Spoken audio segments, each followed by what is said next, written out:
So you found the skeleton. How would you tell it's a dinosaur? You personally, how would you decide? Well, interesting question. I don't know. I'd have to do some research on that.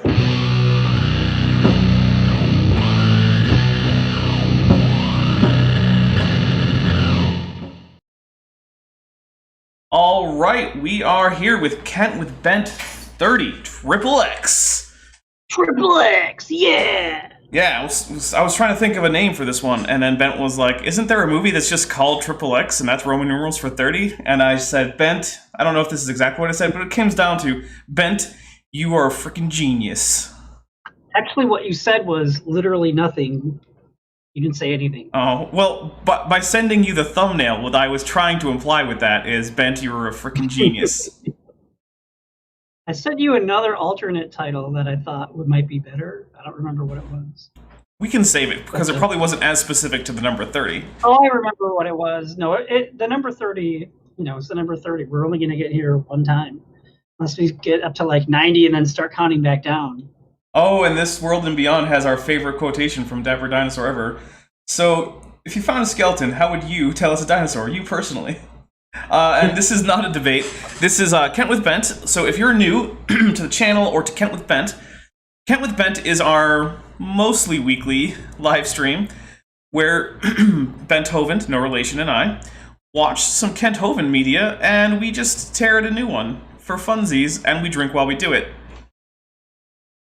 Which means it is... Dapper says why it's stupid, and I guess why it's stupid, because I'm not that smart. You're very smart, Bent. You just aren't as well read. On why Kent's wrong on things, because he does a lot of stuff I don't know a lot about. Fair enough. But he also doesn't know a lot about it either. Oh, I do have a quick anecdote, though. So, Sunday, I noticed that 2 of the light bulbs in my bathroom had burned out. And there's just 4, 40-watt incandescent bulbs in a row. Well, I didn't want to go to the store just to go get 40-watt incandescent bulbs. So I grabbed some of the 10-watt, 100-watt equivalent LED bulbs that I had on hand and plugged them in. And now my bathroom is by far the brightest room in my entire apartment. It is blinding in there. Oh, and for $1.99 from Vandalia 1998, we have, is the unrated version going up on PH? You'll just have to search for it there to find out. But let's go over our drinking rules. Unless you have an anecdote about, like, a door or anything. I have an anecdote about a sliding glass door that was shattered by a landscaper on Saturday. So that was fun. Yeah. I just saw... And that's all the way over 2 feet that direction. And, what is it, 109 degrees outside? So, yeah, there's cardboard up for now, but... I'm telling you, man, duct tape up some plastic bags. And, it's doing an okay job insulating, but it did fall down at some point today. When I came home, I'm like, why is it so much brighter in that room? Oh, none of that cardboard's there. Oh, I'm air conditioning the outside again. Awesome. Yeah. Great. How's your week going, everyone? Hopefully better than that. But let's get the drinking rules. So, once we start, we will drink whenever Ken says something just so stupid we have to drink. Which is not every time he says anything. We'll also drink whenever he gets something right without it just being a quotation. We also drink whenever he tells a joke and it's so bad that we basically didn't even notice it was a joke until after the fact. And we're gonna have to be like, wait, that was a joke? What person, either Dapper or me or someone in chat, was like, I think that was a joke, and they gotta say it quick enough for us to know. Because then we'll go back and be like, oh yeah, that was a joke. Oh, that was a joke. Take a drink. We also drink whenever we hear Godzilla or Mothra. And Ben, could you give us a test Godzilla chime? There we go. Take a drink for Mothra or Godzilla. Also, if we have a Godzilla or other Toho kaiju show up in Super Chats, we also drink for that. So if you are someone who has a Toho Godzilla themed channel and you Super Chat, we'll drink. But also, and this is a new thing as of very recently, this is the first stream where this has been an option. If you're a member, you have access to the Godzilla emoji, which I will demonstrate for you here. So that's the Godzilla emoji. If you super chat it, we will drink.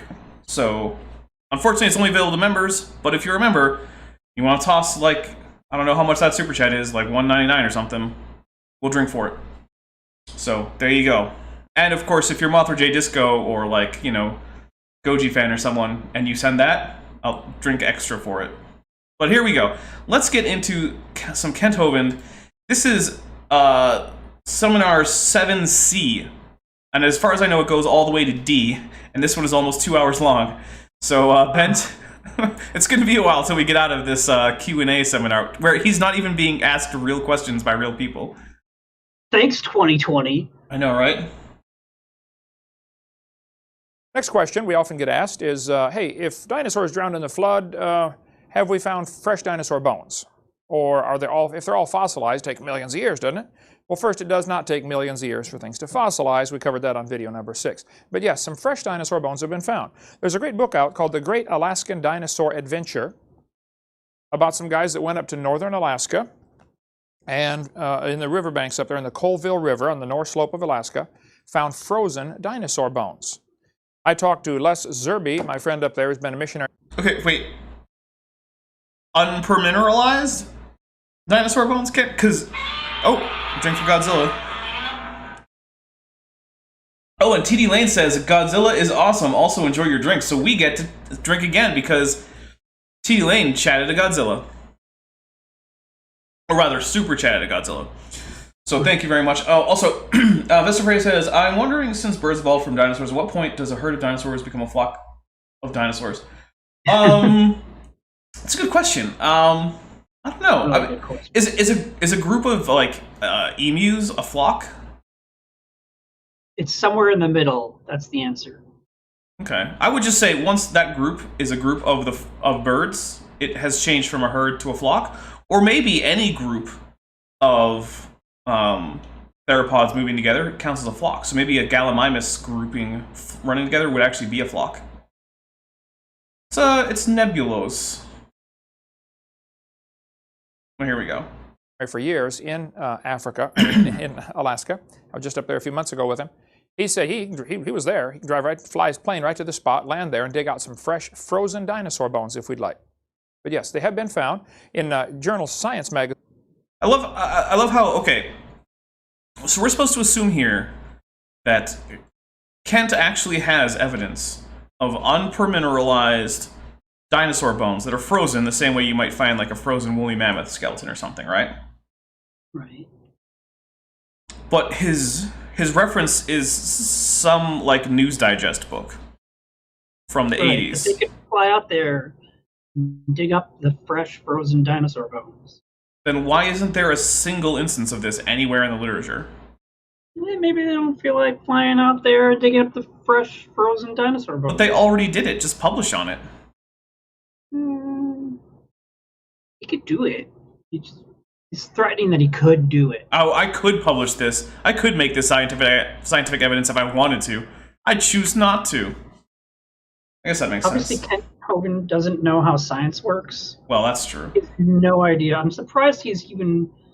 Well, probably in debates he's heard the term peer-reviewed enough times that he might think he has an idea of what it means, but I'm not sure if he really knows what that means. Oh, and we have Lorenzo Senior says, hi from Sardinia, land of Mirto, which is an herbal liqueur, and Filuferu, a kind of grappa. All right, well, it's nice to see you from Sardinia. Is that also where sardines are from? All right, here we go. Let's get some more Kenton. In December of '93, they said, reported an amazing preservation of the bones of a young duck-billed dinosaur found in Montana. Under a microscope, the fine structure of the bones was seen to have been preserved to such an extent that cell characteristics could be compared to cells of chicken bone. Anybody teaches dinosaurs died millions of years ago. Okay, but the thing is, amazing preservation isn't the same as it being fresh, right? Also, chickens are dinosaurs, Kent. Yeah, but, I mean, he's clearly, he doesn't believe that for no reason. So, yeah, I mean, if you wanted to find fresh dinosaur their bones look similar isn't good enough for Kent. No, it's not. Oh, wait, I forgot. Kent wouldn't know how to recognize a bone as a dinosaur because he'd have to do some research on that. Yeah, Kent literally could be taken to a complete...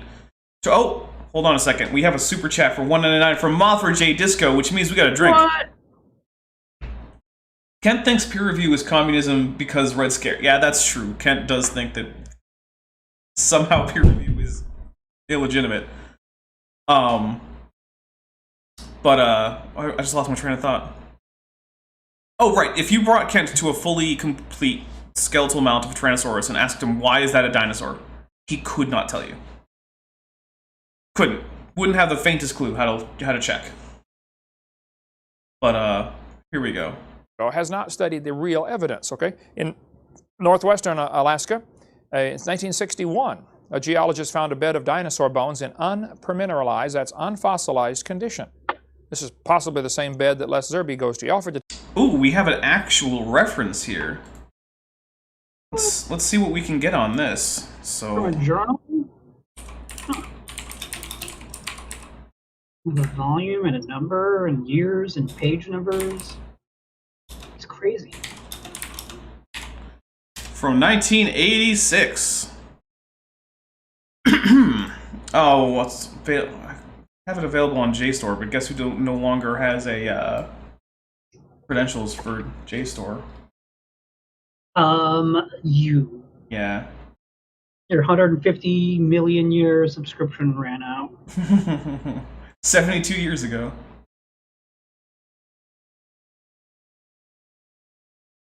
I'm looking in volume 436, issue 3. No. It would be nice if you gave us a title, Kent. Volume 61. All right, if anyone can get me a title or one of my mods can get me a link to that, let's take a look at that. But otherwise, like, Kent, learn how to cite a source. It's not that hard. Oh, put it in chat, please? I can probably do that. Give me a second.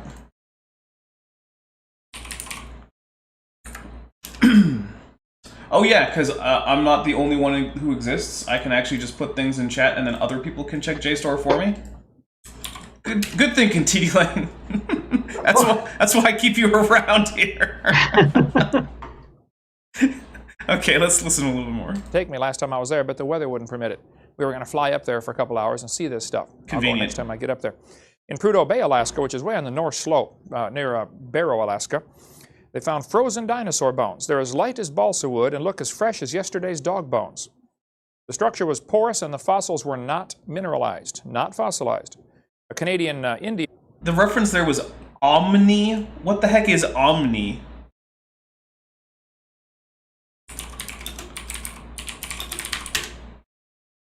Omni, dinosaur, what? I can't even find a publication by that name. Is Kent Hovind just making up publications? It's entirely possible. Again, It's Eskimo. a thing he tends to do. Okay. In 1987, on Bylot Island, up in northern Canada, found part of a lower jaw of a duck-billed dinosaur. It was in fresh condition. Ooh, there was a website there. Indian. Wait. Users.bigpond. How much you want to bet that is an extremely dead link? Users.bigpond.com/ardulan/freshbones.html. Let's see what happens. Who wants to bet it's a 404 error? It hasn't loaded yet, but I'm taking that bet. tell you what, if you think it's going to be a 404, put 404 in the chat. If you think it's not, just put not in the chat. We'll see what happens.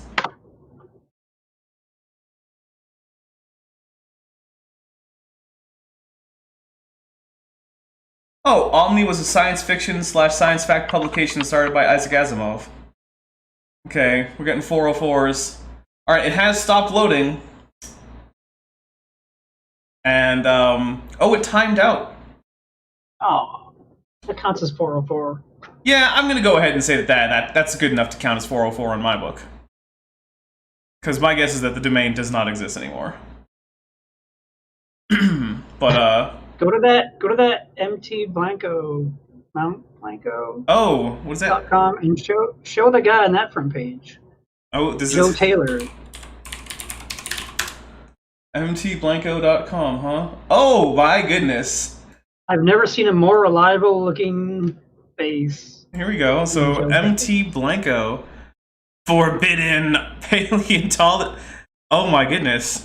Ben, this might be something we have to do at some point, is go look through this website. Oh, it's the guy with the fake giant femur. Oh my goodness, that guy. So listen in here. Oh, and he's still pushing the Ika stones? Oh, this is high quality. Oh, man. Oh, wow. That's going to be something we talk about later. That is amazing. All right. Yeah, he's got some of those lower jaws, I guess. I don't know. We'll see what happens. Oh, I hit the wrong play button. I hit the play button on the Discord call. It doesn't work. Eskimo, Just for me. in 1987 on Bylot Island up in northern Canada, found part of a lower jaw of a... Oh, actually, we have an honest question here from This World and Beyond. So, there are a few... He asks, how do you distinguish a dinosaur from other archosaurs? So there are a few distinct characteristics that make an archosaur a dinosaur in particular. The biggest and most obvious one is that the hole in the hip where the femur sockets in is just a ring of bone with an opening.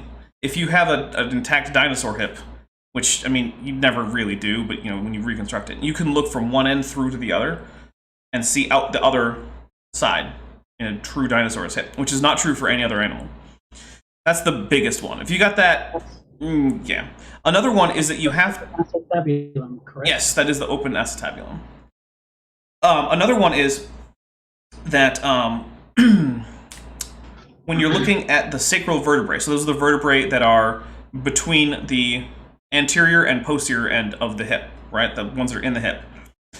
There has to be more than 3 of them, and they have to at least be mostly fused together. And they're usually, but not always, also fused to the sacral arches, but that's not a rule for dinosaurs. They had to at least be fused to each other.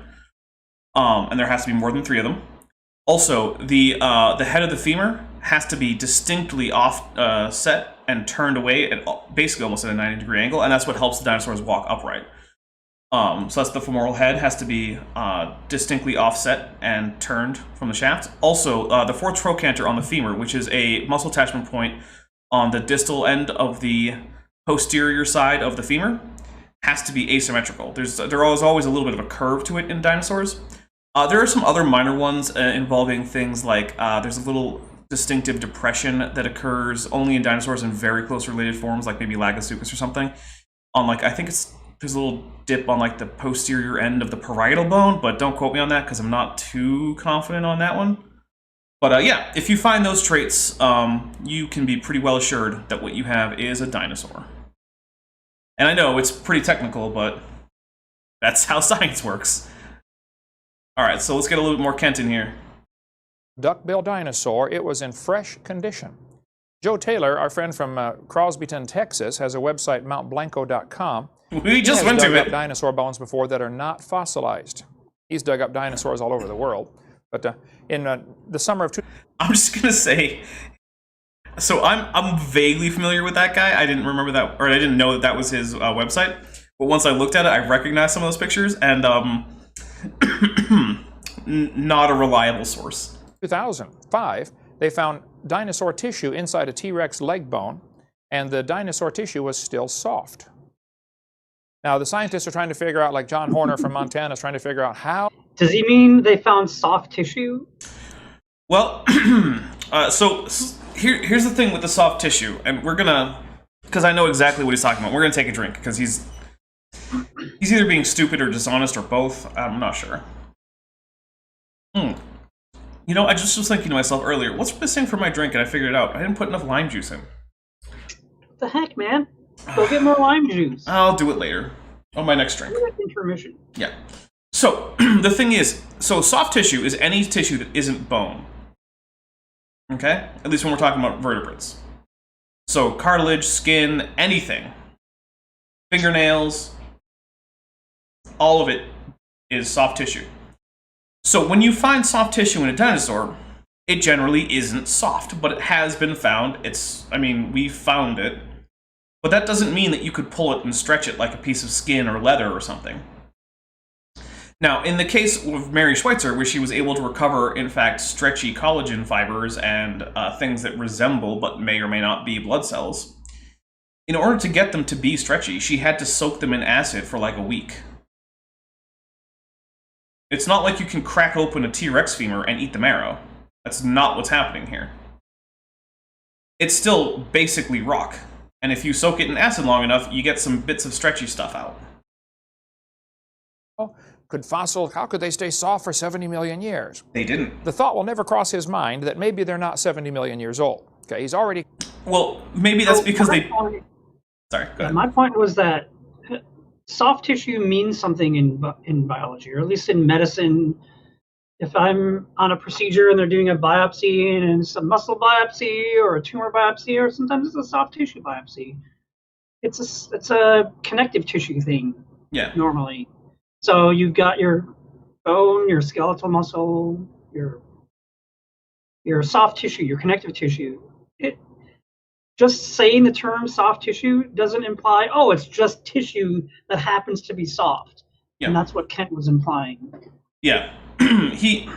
It's like he doesn't even know that about biology, but he taught it for 15 years. Well, I would compare it to like this. Like, let's say you took some one of your soft tissue biopsy samples, right?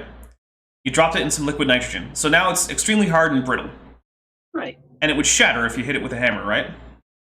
Most likely. Is it soft tissue? I mean, that's what it is. It's soft tissue. It might happen to be hard at this point. But yeah. So Monk Mayfair points out that Mary Schweitzer, who's the paleontologist who discovered this, and who is in fact a devout Protestant Christian, is definitely not a fan of the creationist use of her work in this context, because she is very adamant that it in no way supports young Earth creationism. But let's hear more about Kent Hovind misrepresenting Mary Schweitzer. Committed to that. And to say maybe they're only 6,000 years old or 4,400 years old from the flood would absolutely be anathema to them. They'll never consider that. So now they're going to probably get a government grant and try to figure out how could they stay soft for 70 million years. They're totally asking the wrong question. The question is when they formed, not how they formed. No, Ken, you're asking the wrong question because it assumes things about them that aren't true. They didn't stay soft. They got hard. That's what she said. There's a picture from a magazine showing they found a fossilized dinosaur, still had what they thought, and I believe was confirmed, was the heart. Hold up. Okay. Hold up. Hold up. I need to take a drink for this, because this is insane. Everybody hold up. In my debate with Kent Hovind, he asked me if there had been a discovered dinosaur heart. Specifically. And I said that there is a controversial find which may be an ornithischian heart, but it's still up in the air, and I since found out that as of the time of my statement, it had been essentially dismissed as that. However, apparently Kent already knew about this, because that's the specimen I was talking about in the debate.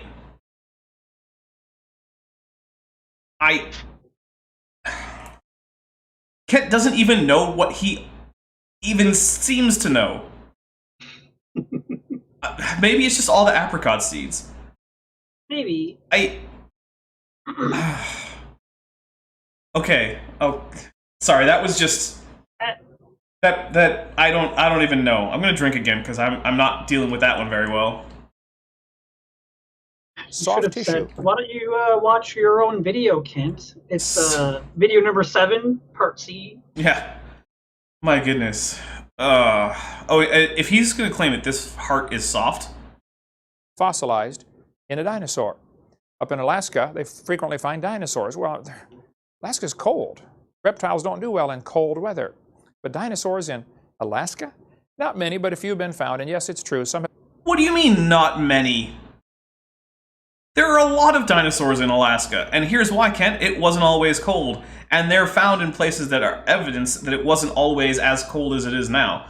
Now, granted, they did have long, dark, very cold winters, but they had equally long and warm summers. The climate actually was much more like, say, modern New Hampshire than it was like modern Alaska.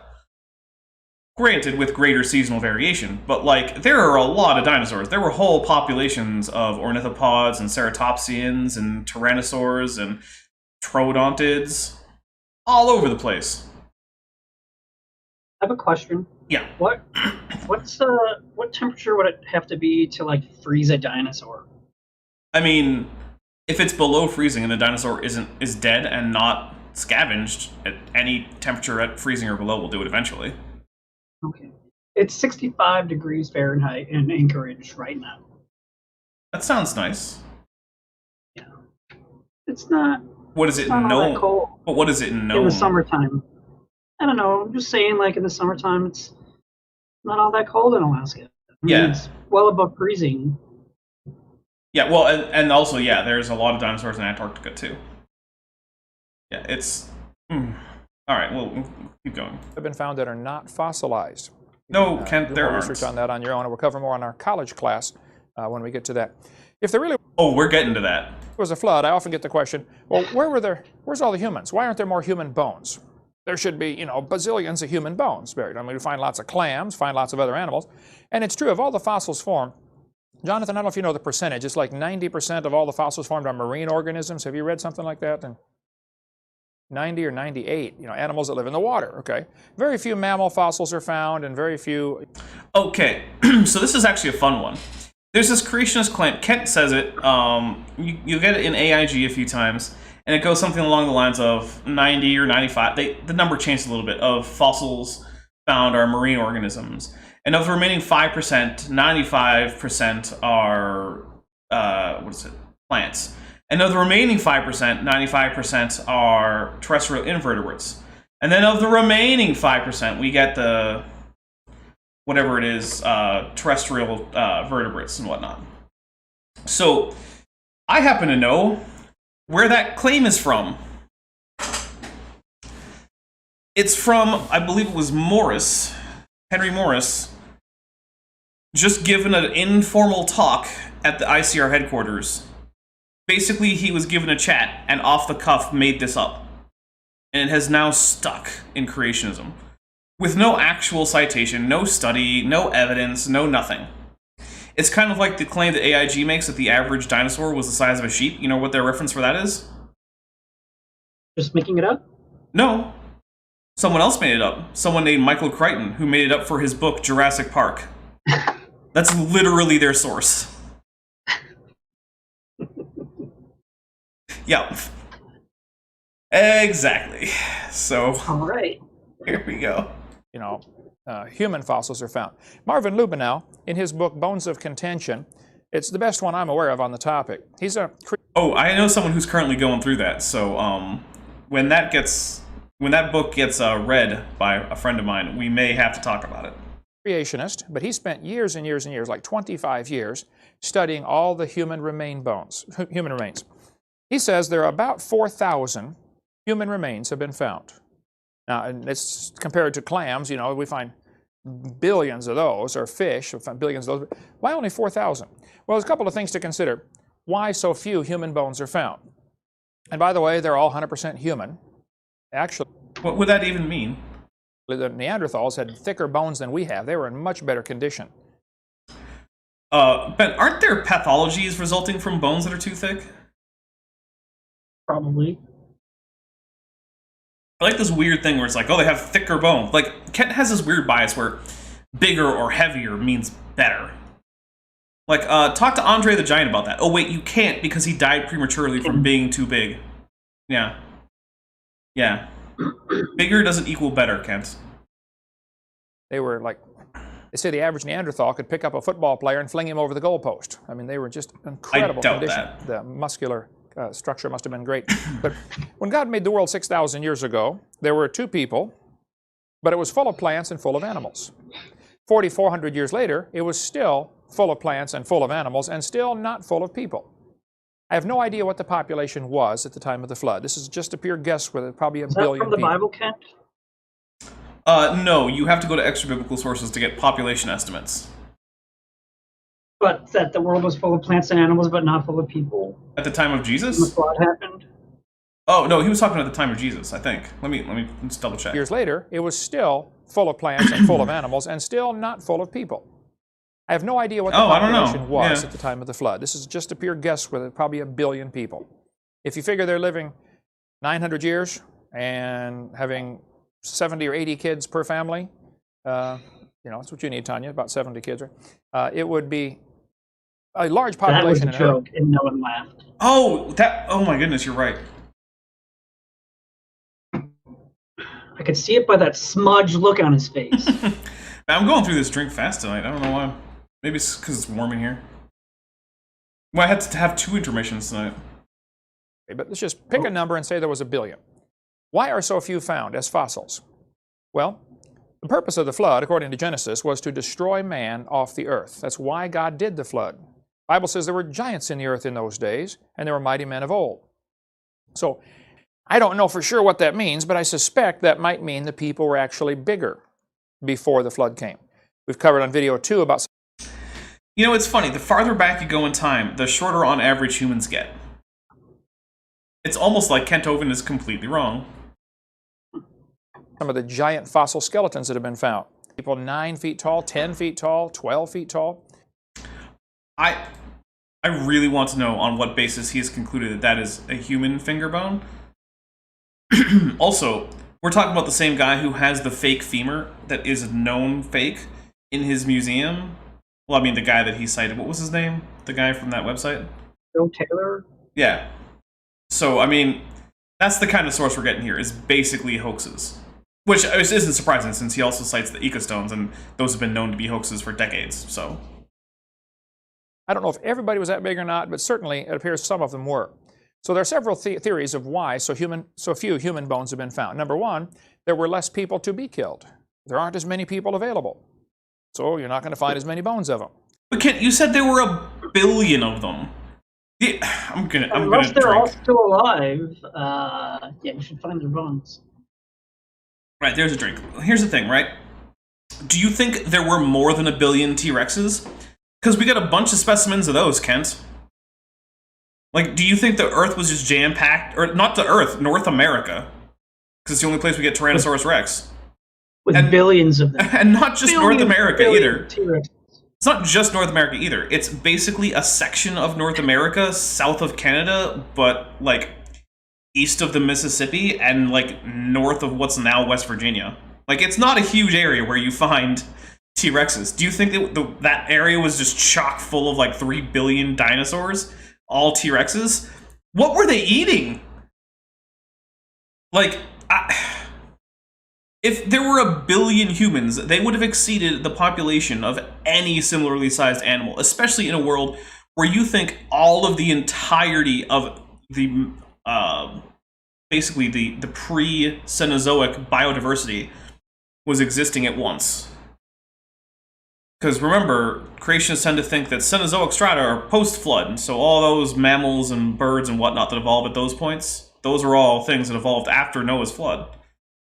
So the entirety of the Phanerozoic fauna, as well as populations representing modern groups that survived to this day, like bears and dogs and whatnot, are all running around. And humans have the massive, absolutely gigantic population of 1 billion, and yet that's not enough to leave fossils behind. That is, it's just monumentally stupid. We should literally build a monument to the stupidity of Kent Hovind. I won't build a monument. No?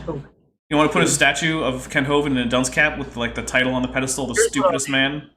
I will use this custom emoji of Kent Hovind in the chat. Well, we do have a custom Kent Hovind emoji. For members only. You can have it too if you become a member. Sure, if we get 4 more members, we're getting the Mothra emoji. Please don't do that. What? There we go. It's people to become members. Oh, and Hoagie German Truth says there is one, that being a monument to stupidity. It's called Dinosaur Adventureland.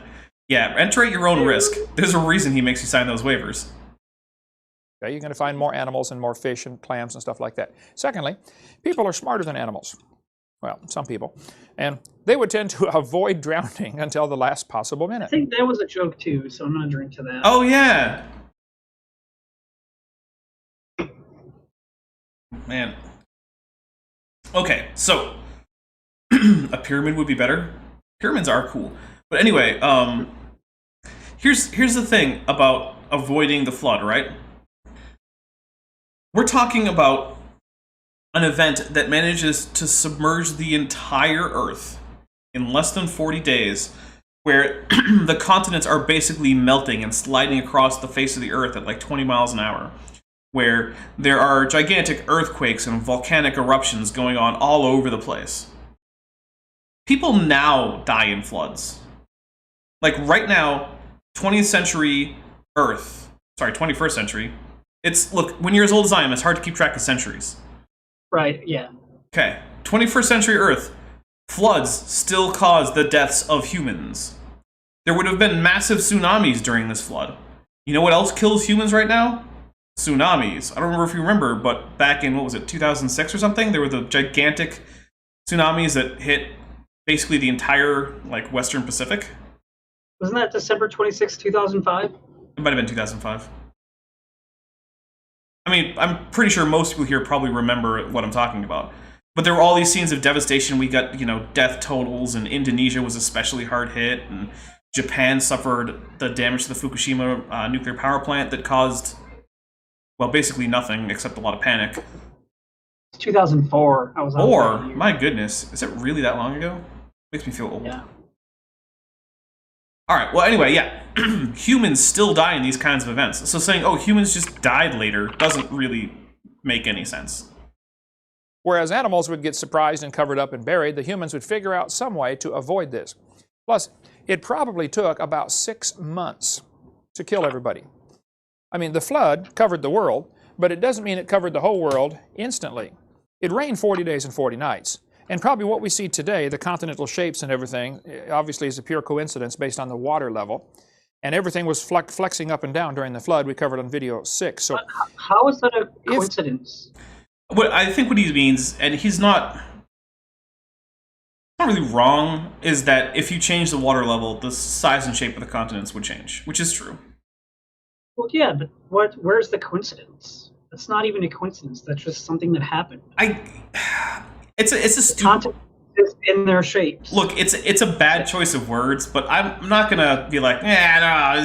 I'm gonna drink to that. That was a really stupid thing Kent said. It may not be important stupid, but it was stupid. It's a stupid way to say it. But I'm also actually gonna drink for him being right that the water level is what determines size and shape of the continents. So that's a twofer. Kent was actually kind of right and also still really stupid. the Earth was totally different configurations, unrecognizable by today's globe. But as the crust of the Earth is flexing up and down, the water's slowly coming up from the fountains of the deep that are broken open. The rain was 40 days, but the water kept coming up for 150 days. Where does it, is that a thing that's in the Bible? I don't think so. Did you say 50 days? It said 150 days. 150 days? I don't think so. It might be. I don't know. I mean, I don't super want to break out one of my Bibles.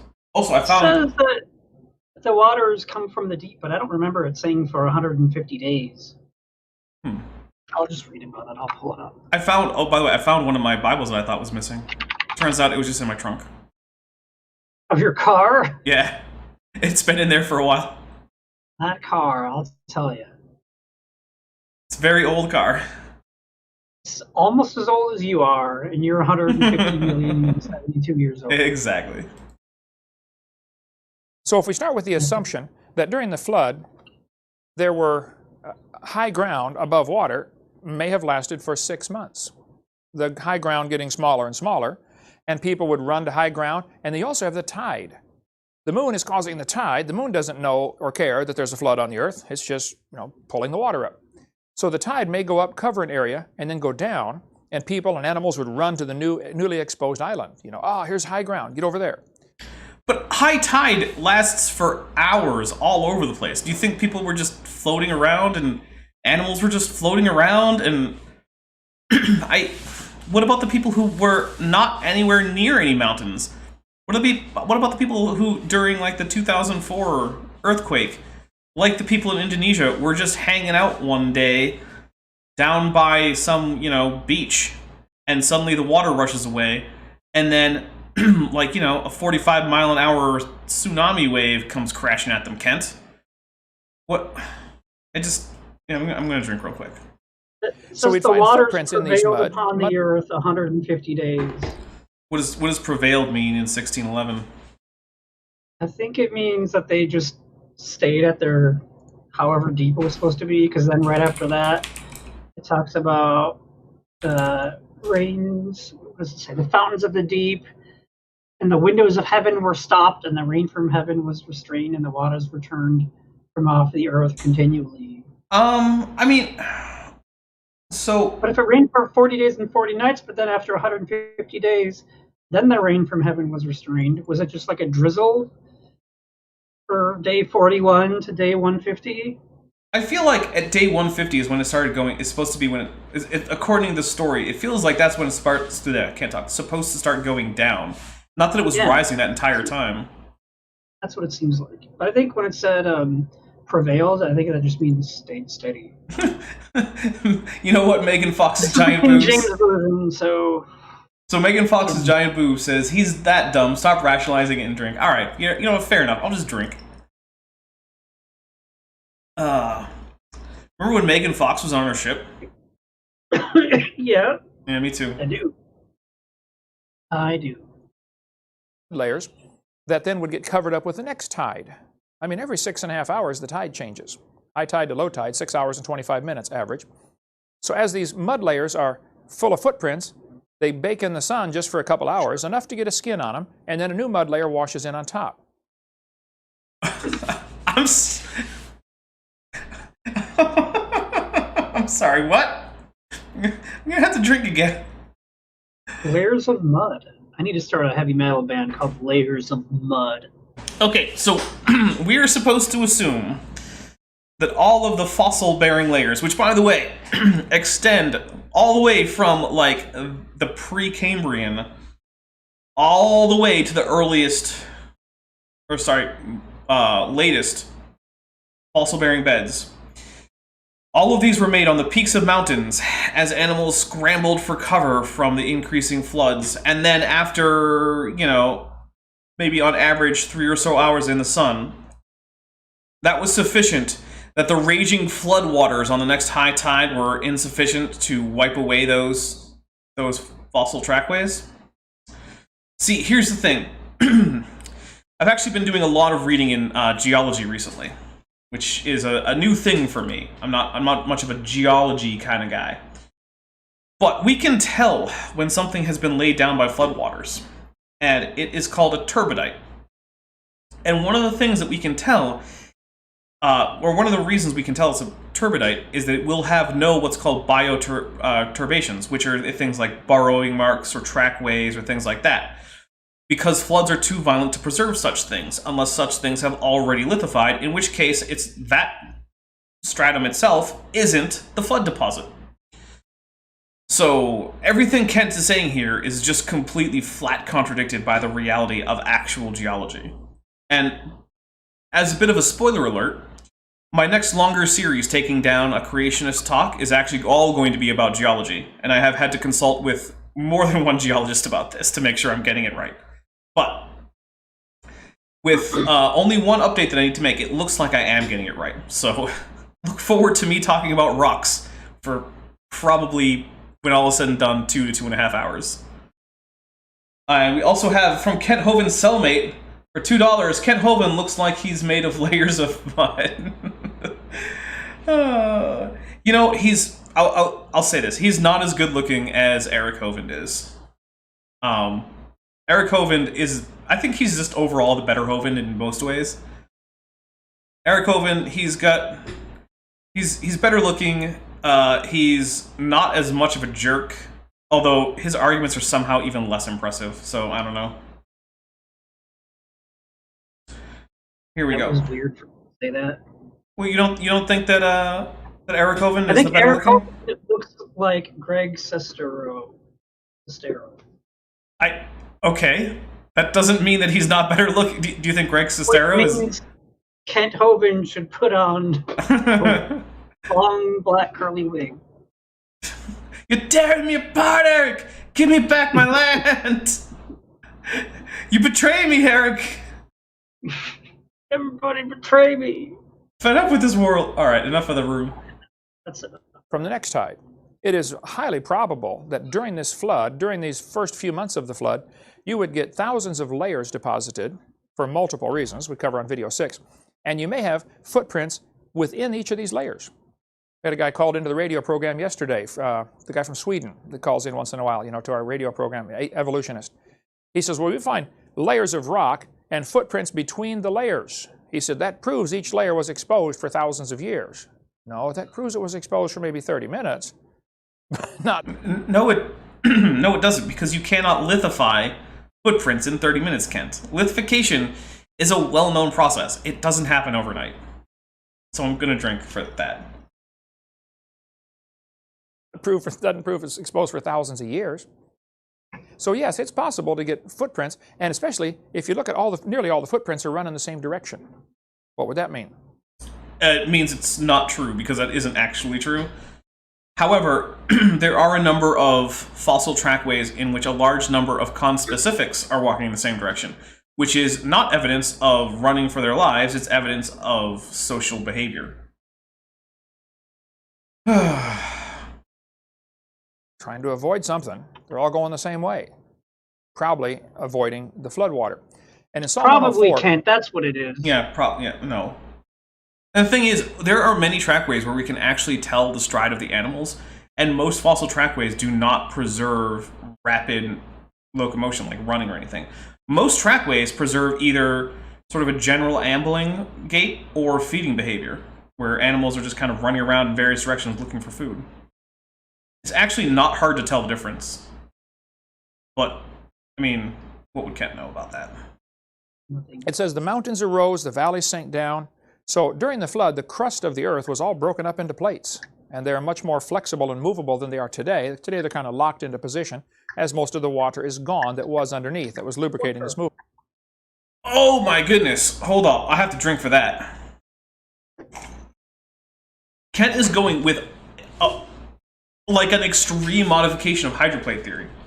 I don't know if you know about hydroplate theory, but it's Walt Brown's pet theory that basically no other creationist except for Kent Hovind takes seriously, because it's so crazy. Even Answers in Genesis is like, nah bro, come up with something that sounds more plausible. So, okay, so the hydroplate theory says that before the flood, the Earth was topped by a layer of granite, underneath which were vast oceans, basically, of subterranean water.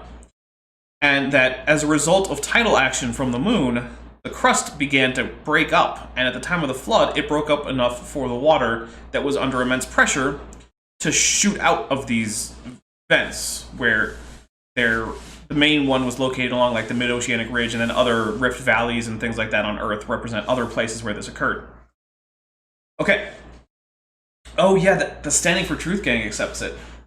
Standing, if you watch this, which there's an okay chance that you might watch this, Standing. If you do watch this, please at least go for catastrophic plate tectonics. It's not like it's physically possible either, but it's less physically impossible. There are fewer things that make it physically impossible. We'll just go with that. But, okay, so Kent Hovind, and I don't want to go into all the problems with that, but let's just say, at a very conservative estimate, it results in enough energy being released such that every square meter of Earth was hit by an atom bomb every 3-ish hours. And by an atom bomb, I actually mean a hydrogen bomb, which is considerably stronger than the bombs that destroyed Hiroshima or Nagasaki. Which, by the way, I should go back to Nagasaki. It's a fun place. I like it there. All right, let's go. Okay, well, we're gonna head off to Nagasaki for a bit, and we'll come back. See you guys. Bye, guys. Let's give them some outro music, though. Okay. Want me to hum it? No, So you can't keep track. How would you tell it's a dinosaur? You personally. Oh wait, no, never mind. Let's not do that. It'll take a while. Okay, we're not gonna go back to Nagasaki just yet. But yeah, so but Kent Hovind is now saying that water, which is currently bursting out into space to form the entirety of the comets and asteroid belts and form all of the impact craters on every body in the solar system, including the moon, Pluto, Ceres, all those things. while all of that is happening, the water is also lubricating plate tectonics somehow. So it's somehow sinking into the mantle where it's now going to flash to steam and also lubricate plate tectonics? I'm just going to drink again. Pretty clever, that water. Yeah. Don't underestimate its intelligence. Oh, there's one of those guys out there too. There's a crazy Japanese quote-unquote scientist who thinks that if you write happy words on a jar of water and then freeze it, the crystals will come up prettier. Well, it's not only that, but like if you just put medicine in water and then take all the medicine out, it'll remember it. It's still medicine. Hooray for homeopathy. All right, here we go. So they get run to high ground, and then, of course, a couple days later, that may not be high ground. Something else becomes high ground as the plates twist around. So, second reason, though, people are smarter and probably would avoid drowning. If they end up on top, they don't rot.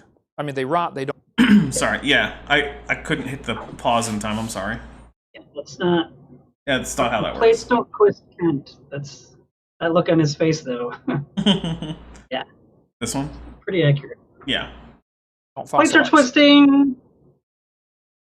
How many buffalo got killed out west in the last 200 years? Like a couple billion, right? Millions, yeah, at least a few million. I don't actually know. Like 3 billion, like the T-Rexes. Oh yeah, well, there has to be billions and billions of them, obviously. None of them fossilized. How do you know none of them are fossilizing, Kent? What is your evidence for this? That you haven't personally dug up a bison subfossil? We know that other bison did fossilize in what are apparently post-flood waters. In fact, Mark Armitage probably dug one up and then mistook it for a Triceratops horn. So I don't know what your evidence for this is. See, things only fossilize if they're buried. So you could have a lot of humans get killed toward the end of the flood, or toward the middle of the flood, I guess, and not be fossilized at all. Why? Thirdly, if humans were bigger... If there's they all floated on top of the water? Look, they didn't get buried? If there's a giant flood, right, then there's going to be erosion and deposition pretty much everywhere. There isn't going to be a time during such an event where there isn't deposition occurring in some place. Just because that's what kind of violent event this is going to be, especially under the hydroplate theory or catastrophic plate tectonics. If you're going to go with the tranquil flood idea, then I guess we can have a different talk, but then you're going to have to do something else to account for faunal succession, which is why Kent doesn't go with it. So, I guess I'll drink, I don't know. Sure. They would not be recognized as human. I mean, if you find a 5-foot thigh bone, you're not going to recognize it as a human. You would if it actually meets all the morphological criteria for being a human. You say, oh, it must be from a, a dinosaur cave bay or something. No, you're not going to say it's from a dinosaur, Kent. And you know how I know? Because I know how to recognize a dinosaur femur when I see one, and I almost broke my PG-13 rule. Kent has no idea what a dinosaur bone would be. All right. What it would look like. It is intermission time because I am out of drink.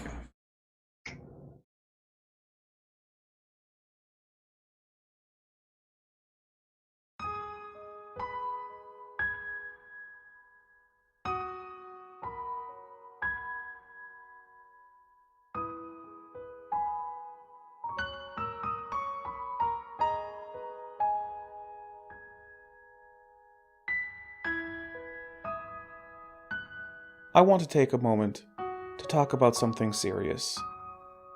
There is a problem facing late surviving non-avian dinosaurs in modern America. Hunting is very strictly regulated, and only allowed at certain times of the year. This means that for much of the year we have to rely on farm-raised food, which means money. If you want to help a starving dinosaur, please consider donating on Patreon, or buying from my merch store. Links are in the description. Please help. Dinosaurs all over YouTube are depending on you to help them through the hunting off-season.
Oh, Nani?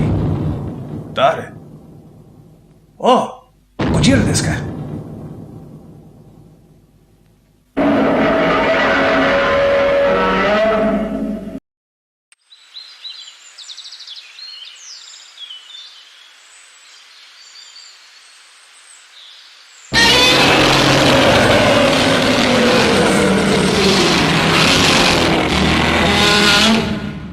Hi, Gojira-san.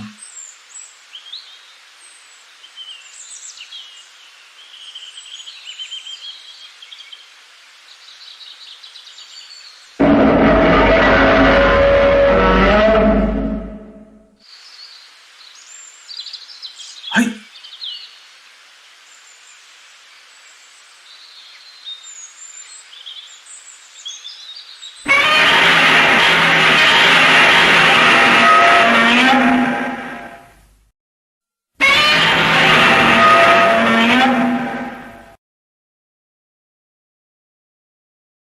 All right, we are back.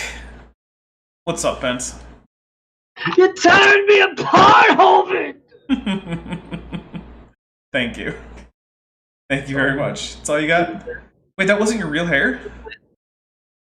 No, that's my real hair. This is my fake hair. Oh, okay. Here we It's go. more comfortable. So those are the reasons why so few human fossils have been found. Fourthly, I'm not sure who's doing the counting. When they say 4,000 have been found, I'm not sure either, because I've never heard that number, but okay. who's counting all these? Marvin Lubenow says that's what he can find in the published record. But how many things have been found that are human, fossilized, in certain layers, but it doesn't match the established scientific paradigm of the day, and so they say, we better not even report this. None. Not a single one. And here's how I know. Because in science, you get famous by overturning the established paradigm, not by confirming it.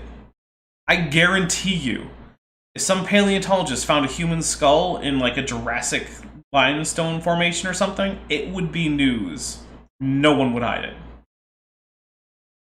Because you're not allowed to find humans with dinosaurs, or else, man, you're going to lose your job. Not true at all. You can't go against the evolution theory. It's a carefully protected state religion. No, it's not. I point out, no human and chicken bones have been found That's stupid enough I'm going to drink. fossilized together in the same rock strata anywhere in the world. Yeah. I don't know if Kent knows this, but we have Homo erectus from all over Asia, which is where the chicken evolved. So yes, they have. So that proves humans and chickens did not live at the same time.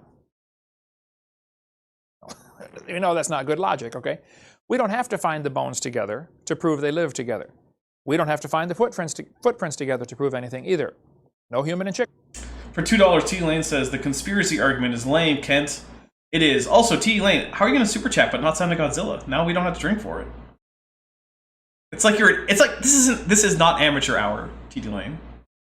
This is not amateur hour. I guess so. Footprints have ever been found together. No coelacanth fossils were found for 65 million years of their geologic column. They've got their geologic column and they say, oh, coelacanths lived 65 million years ago. How do you know? Well, that's the last fossil we found of them. And then they find them still alive.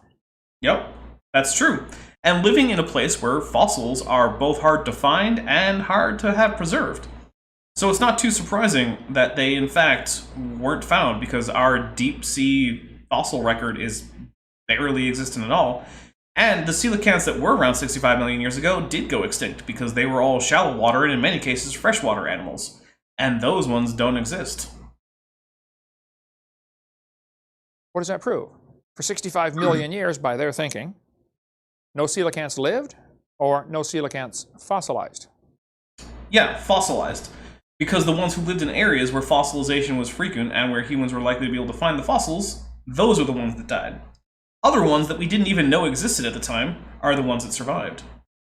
Aztec Dragon, you're new here? Well, welcome to the show, man. We have drinking rules. You'll catch on. I don't know if I'm going to go through them all. Also, let me know, is that a Quetzalcoatlus in your profile picture? It's hard to tell at this resolution, but it's what it looks like. If it is, I like it. Also, it makes sense with your name, so. Obviously, they would say none, it just happened that none fossilized. Well, it could be that none of the humans fossilized either that were buried. But why, Kent? You're telling me about all these layers with all these footprints, which apparently humans never made any of these footprints, and how humans are, going to be, even at these top layers, we're going to find things like, like early proboscideans or some crap like that. The humans are dying at the same times as things that we find fossils for. Why didn't they fossilize? And they're dying in the same regions as things we find fossils for. Nothing that you're saying actually negates any of that, and I'm going to drink for it because it was stupid. And Aztec Dragon, I'm glad to hear that that's Quetzalcoatlus. In fact, actually, now that you confirm that, ooh, that's a lot of lime. I need to stir this a little bit better. Okay, let me try that again. Much better. Okay, there we go. Yeah. Sorry, that looks like the concept art for the Quetzalcoatlus from Saurian. Is it? Anyway, here we go. More Kent and less lime juice. Well, let's just lime juice. Still the same amount, just over a longer period of time. Weren't buried deep enough, or they haven't been found yet. All kinds of reasons for that. I was in a debate with a former preacher turned atheist one time. The debate over Noah's Ark. One of his arguments was that Noah could not have built the ark like the Bible says because the Bible says Noah covered the ark with pitch. And he said, Hovind, don't you know pitch is made from oil, and oil is a post-flood product, according to your theory. The flood buried this world. All these animals got buried and squished and turned to oil. So if oil came as a result of the flood, then how could Noah have pitch to cover the ark? Well, that's based on a common misunderstanding. In Genesis 6, it says Noah covered the ark with pitch, within and without. Make it with pitch. Exodus 2. Moses was put in a little basket covered with pitch. So what is pitch? The Bible says in Isaiah chapter 34, the streams thereof shall be turned to pitch, the dust to brimstone, and the land shall become burning pitch. It shall not be quenched. The smoke thereof shall go up forever. Pitch, according to the 1828 Webster's Dictionary, which is in the library there, pitch is made from tree sap. There used to be huge industries taking pine trees, baking them down, getting the sap out, and making pitch just for waterproofing ships. Kind of like varnish today, or spar varnish, or linseed oil. There are many oils and things made that don't have to rely on something from a flood. I'm actually going to go ahead and say that I'm going to take a drink for Kent basically being right, and I'm going to explain it why after.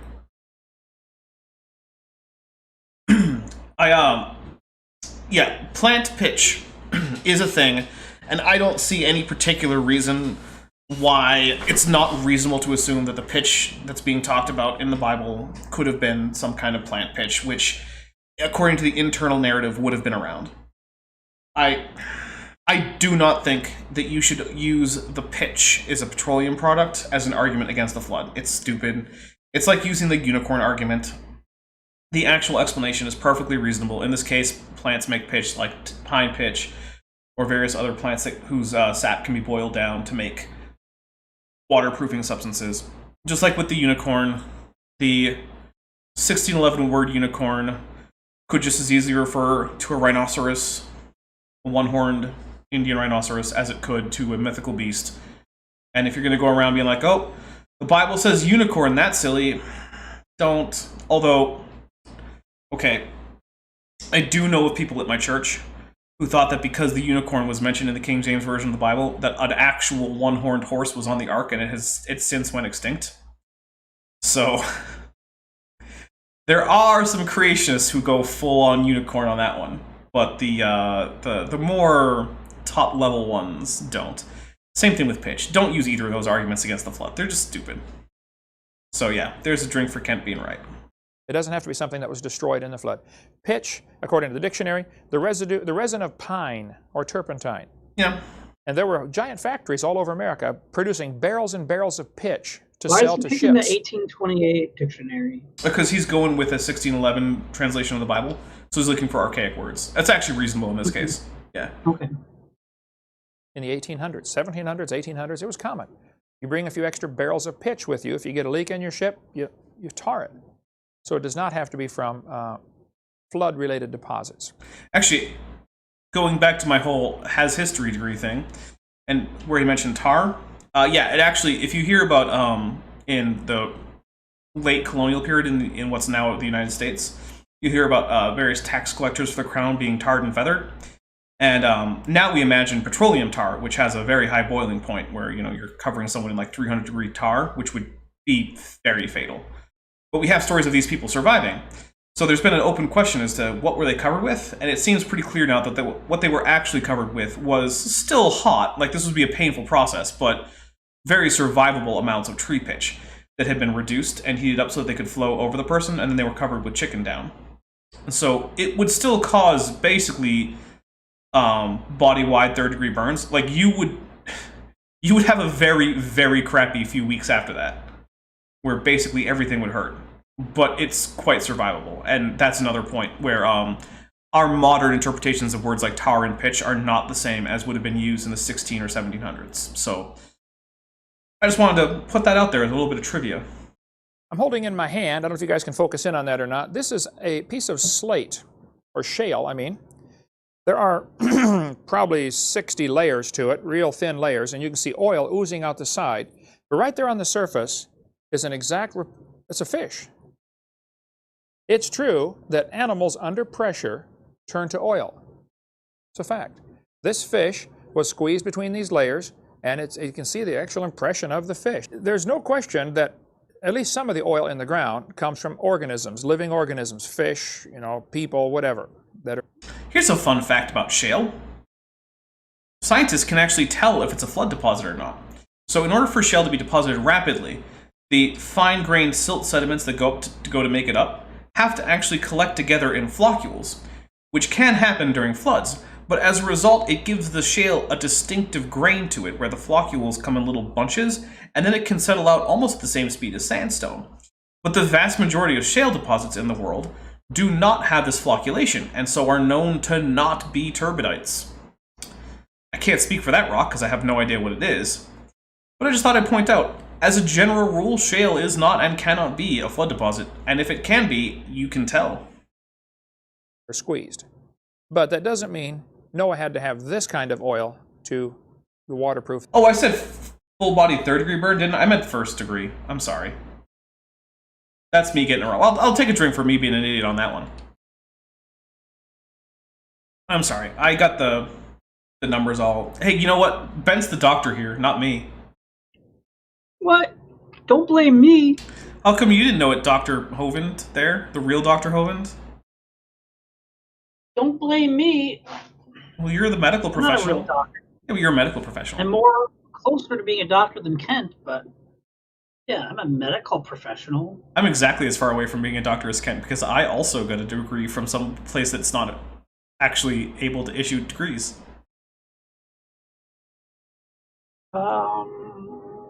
Yeah, it's about the same. Yeah. I paid less, though. You didn't pay at all. The Ark. Right, this is on our Creation Evidence Museum. If you want to come down to Dinosaur Adventureland, you can take a look at that. Oh, can't look at that anymore, because now Dinosaur Adventureland is somewhere else, and all this stuff from that old museum is still in Eric Hovind's possession, which is why you're currently trying to sue him, Kent. Next question.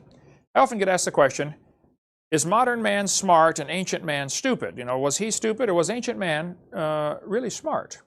There's a good book called The Puzzle of Ancient Man by Don Chittick. Excellent book. I believe they've had a hard time keeping it in print. We sell a lot of them, I know. It's really, really good. Going through all kinds of interesting artifacts that are found about humans, but made by humans, amazing machines and stuff that would have to be really, really old. Well, the Bible teaches before the flood came, the people lived to be 900 years old. Okay, first of all, we've got a $4.99 super chat from Eric Vierthaler 92. Going on a dinosaur fossil hunt tomorrow. Wish me luck. I'm digging in Thermopolis, Wyoming. Their museum has an authentic specimen of Archaeopteryx. All right, well, good luck, Eric. I hope everyone wishes Eric good luck on his fossil hunt tomorrow. Eric has, in fact, found quite a few fossils in his fossil hunts. He lives in an area that is just chock full of fossils. He's found dinosaur fossils. He's found, pretty sure he's found a bunch of other stuff. He actually, at one point, found a fossil that was significant enough that the park told him he wasn't allowed to take it. Yeah, they were going to save it for actual scientific examination and excavation and whatnot. So Good luck, Eric. And yeah. Also, I don't know what living over 900 years old has to do with being smart, but I guess we're gonna find out. I'm curious to see. Because I feel like you could be dumb and old. So. Adam came pre-programmed straight from the hand of God. He could walk, talk, name the animals, and get married first day. He probably knew incredible. Is that a Did joke? Adam get married?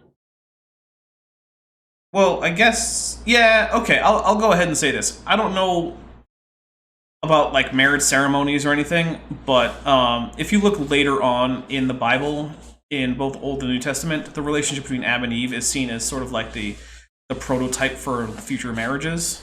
So,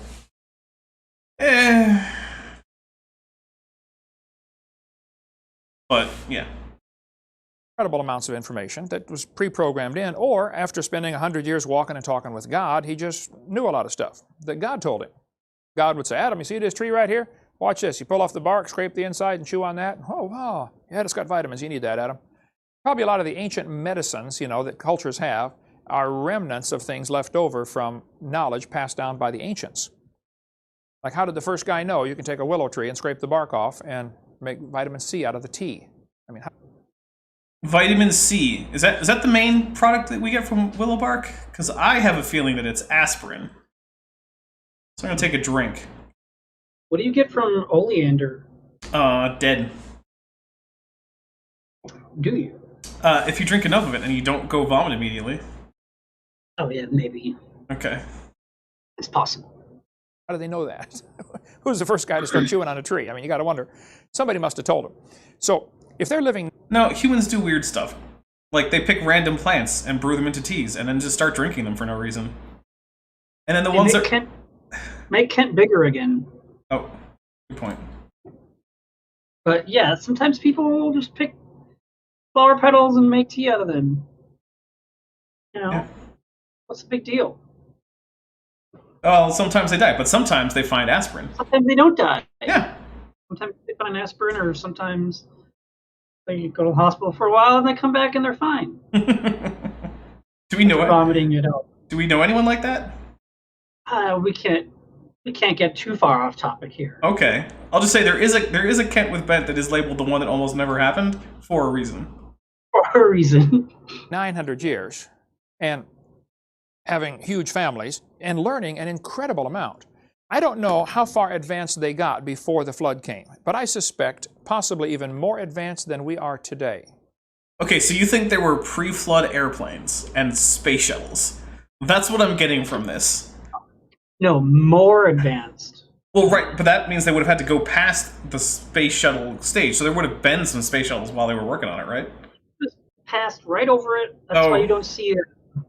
I'll tell you what, I will believe this when you find me the pre-flood computer, Kent.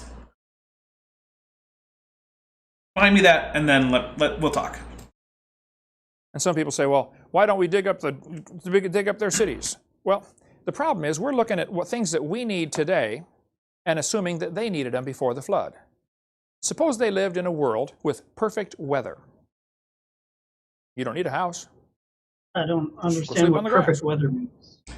I don't either, but I feel like even if there were whatever perfect weather is, you'd still need a place to put your stuff. And you still need a place to grow food and store food. And you would still need places to do things like have meetings and do your sacrificey stuff that apparently was going on. Really advanced you lived in a world sacrificey stuff. Yeah. Where none of the animals would harm you. All the animals were friendly. Everything's vegetarian, Genesis 1:29. Again, you don't need a house.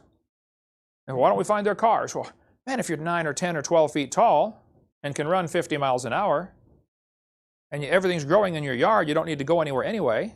Why do you need a highway system? Again, talk to Andre the Giant about what it's like being really, really... Oh, wait. No. Andre the Giant died prematurely because his heart was under too great a strain. Because he was way shorter than 50 feet tall. So, oof. You know what? I'm going to drink in memoriam of Andre the Giant because that is a sad fate. And Andre was a great guy. He seemed like he was a great guy. All the people I who never worked with knew him. him personally. I never knew him either, but everyone who worked with him said he was a great guy. So Why do you need Well, a there car? You don't need airplanes. You don't need trains. So if you can think Garden of Eden conditions, the things that they needed would not be the same things that we need. After the flood, the people were still living to be 400 years old. So a lot of this knowledge would be retained. Now today, you know, about the time you know everything, you're 80 years old and you die. Now you can't pass it on to anybody else. But if you could live to be 400 or 500, you could pass on your knowledge to your great-great-great-great-great-great-grandchild. So it'd just be a real different world back then. So a lot of this knowledge, I think, went to the grave. But in the old days, you could go talk to your great-great-great-great-grandfather and get advice. And he'd give you some really cool advice on how to do certain things. Many civilizations after the flood would arise very quickly. If you got a bunch of smart people, Noah's sons, having, you know, 15, 20 kids per family or whatever, and they're going to go off to this area and they're going to build their own civilization. Well, it wouldn't take them long as they've got high IQ. They might not have all the technology. They might have to make stone tools at first, you know, until they can dig a hole to find the iron to melt it down to make the steel tools. They would know how to do it. It's kind of a Gilligan's.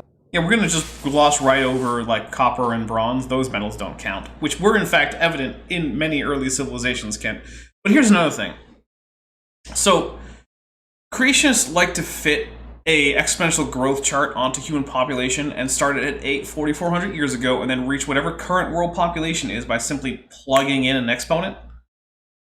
And the problem there is that when you get to things like the building of the pyramids, you get to worldwide populations like 200. So there were 200 people on Earth while the pyramids were being built and the first civilizations in India and China were being built, and Mesopotamia too. So what, like 7 dudes got together and built the pyramids? Is that what you're trying to tell me? Yeah, He's telling you. I guess. So it's stupid enough that I'm going to drink because that math doesn't work with what you were saying earlier. Island situation. But within 50 years, you could build a civilization. You look at Robinson Crusoe, you know, lands on an island. So after 20 years, he's got a whole, got a farm, got a house, got a fort, did it all himself, you know. Yes. Fictional stories about castaways are definitely the way that we should base our historiography. That makes sense. So yeah, it doesn't, especially you get smart people in situations like that, you can build a civilization in a hurry. Okay, so Ben, didn't he say that before the flood they were more advanced than us, right? Oh yeah, more advanced. Right, so let's grant that people who are more advanced, if you plop them down on a planet with no technology, they're probably not going to get back to where they were anytime soon, because it takes technology to make technology, right? If I plopped you on a virgin Earth with no humans, you couldn't make a cell phone, even if you knew how. Right. It would just take too long to get all that technology up and running. Fair enough. Okay. But do you think you would know how columns work? No, not me. I mean, yes. Okay. So then why didn't the Egyptians? Well, they were so far advanced that they forgot the basics. Yeah, sure. That's one of those things. It's like you can watch people advance in their architectural sophistication through time. So if we're going to start from this hyper-advanced area, why were the Egyptians so long why did it take them so long to figure out columns? Because when you look to the early kingdom, they basically just don't have columns. When you get to the Middle Kingdom, they start had some influence from Greece, and they start building some columns, but they're not freestanding columns. They were still a little bit iffy about the concept, and they left them connected to other weight-bearing walls. And it's not until you get into the late period, like the Late Kingdom, and into like the Ptolemaic dynasties, where you actually get freestanding columns, because they finally figured it out. So why wasn't a basic, completely doable architectural technique, even with stone tools, something that the Egyptians do about, with their so advanced knowledge? Oh, right, because they weren't actually the descendants of a super advanced civilization that was wiped out with a flood. No. Yeah. You could always call 855 Big Dino Extension 3 and ask Dr. Kent Hovind. Dude, I've had enough that that's actually tempting, but he probably won't answer because it's like 9:30 where he is. It's pretty It's late for interesting an if you old study man. history. All of the ancient civilizations, the Babylonians, the Sumerians, the Greeks, they all are the Chinese. They just arose out of nowhere. No, they didn't. Oh, I'm gonna drink again.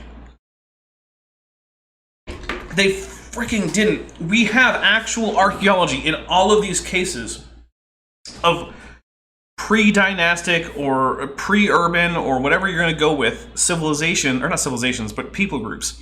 We have preceding Neolithic cultures that show cultural ties in things like art and not architecture, but art and artifacts and whatnot to the later developing cultures.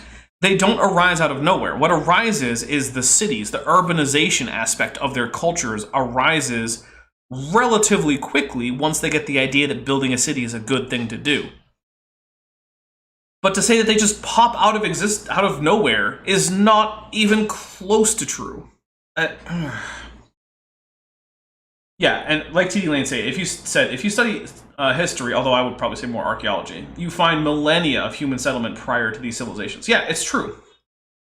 There's extensive evidence of long existing cultures with continuity to the civilized cultures that arose after them, like the Egyptians or the Harappans or the Mesopotamians or the Chinese.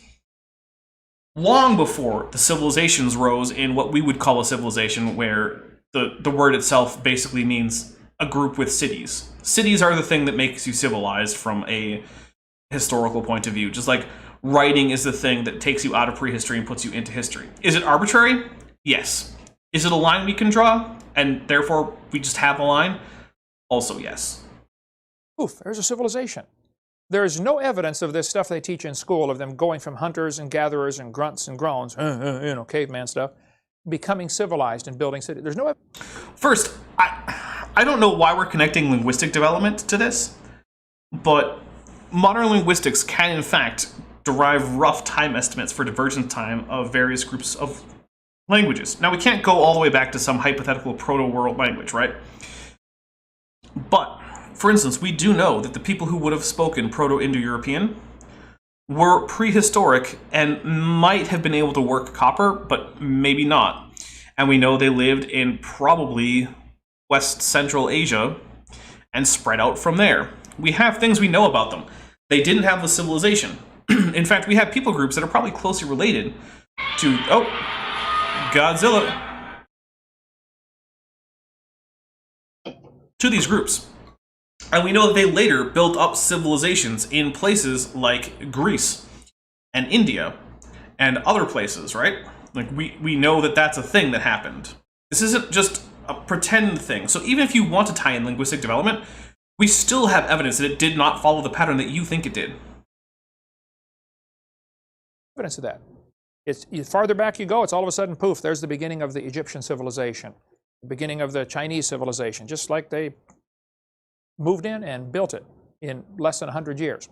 So some strange things have been found in the fossils in the ground that thank you. would indicate man used to be really smart. This little airplane, for instance, is in the Smithsonian, I believe. Oh my God. Okay, I'm gonna drink, but I'm gonna go a little bit more, and then we're gonna pause and drink for it. It was found in a grave in Colombia. It's about 1,000 years old, but it's an airplane, quite obviously. No. Okay, we're gonna go back to look at it. Okay. I can see why you think it looks like an airplane, but I want to point out a few things about it.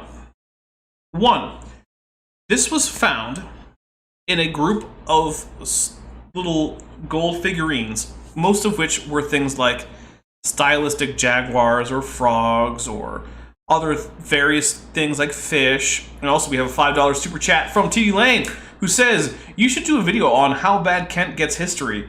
That isn't really talked about as much as creationism. Also, Godzilla emoji, so take a drink for that. Oh yeah. That would actually be interesting. But also, this particular figurine also comes up in ancient alien circles. But I want to point a few things out. One is, look at the little frilly bits on the front.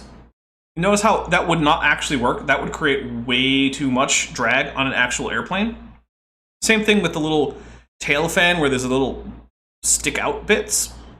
Now you might think, okay, well, what could this actually be? There's a species of catfish that has little frilly bits on the anterior ends of its pectoral fins, just like that. And so what's the most likely option? That there were airports in ancient Colombia or that someone made a funny-looking catfish? It's a super advanced airplane with frilly bits that work better than you would expect because they're more advanced. No, it's not that. It's catfish. I'm going to actually see if I can pull up a picture of this particular catfish. Unfortunately, I don't remember what it's called, so I'm going to have to do a little bit of digging, but I think I can do it.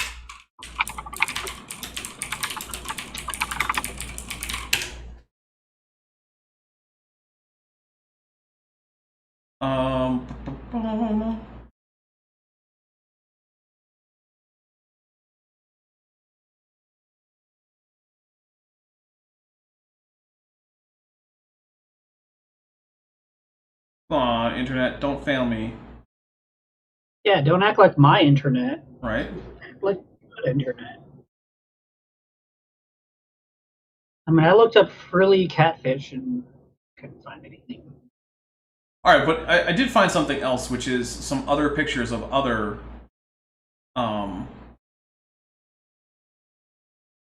let's see. So some other fish figurines.